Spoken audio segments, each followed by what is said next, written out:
국내 코로나19 신규 확진자 수가 이틀째 200명대 12일 연속 세 자릿수를 보였습니다. 수도권을 중심으로 전국에서 확진자가 계속 나오고 있는데요. 보도국 연결해 보도록 하겠습니다. 김장현 기자. 네, 국내 코로나19 신규 확진자가 어제 280명 발생해 누적 확진자가 18,000명에 육박했습니다. 신규 확진자 수는 지난 22일 397명에서 그제 266명으로 줄어든 뒤 이틀 연속 200명대를 보였습니다. 지난 13일 이후 12일 연속 세 자릿수로 이 기간 신규 확진자가 모두 3,175명으로 집계됐습니다.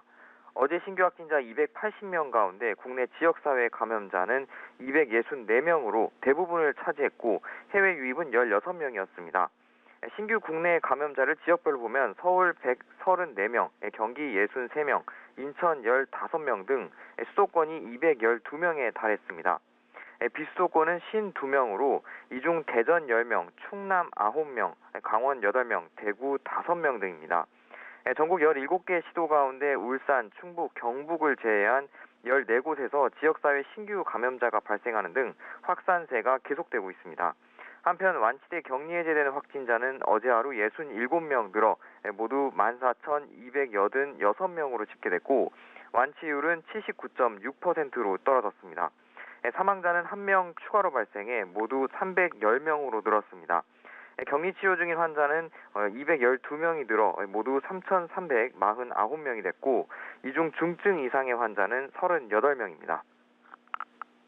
네, 김장현 기자. 사랑제일교회, 광화문 집회 등 기존의 집단 감염 확산세는 여전하고 여기에 더해서 새로운 형태의 집단 감염도 속출하고 있다면서요? 네, 그렇습니다. 사랑제일교회와 관련해 접촉자 조사 중 40명이 추가로 확진돼 누적 확진자가 900명을 넘어섰습니다.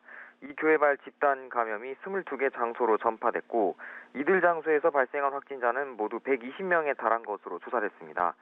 지난 15일 서울 광화문 집회에 관련해 17명이 추가로 감염돼 누적 확진자가 200명에 육박했습니다. 방역당국은 서울 도심 집회 관련해 통신사업자로부터 위치 정보를 요청해 추적 조사를 벌이고 있습니다. 가상화폐 관련 업체로 추정되는 서울 관악구의 무한그룹 관련해서도 19명이 추가 감염돼 누적 확진자가 40명을 넘었습니다. 새로운 집단 감염 사례도 속출했습니다. 서울 중구 부동산 경매 업체인 달의 경매와 관련해 지난 21일 첫 환자가 나온 뒤 11명이 추가 확진됐습니다.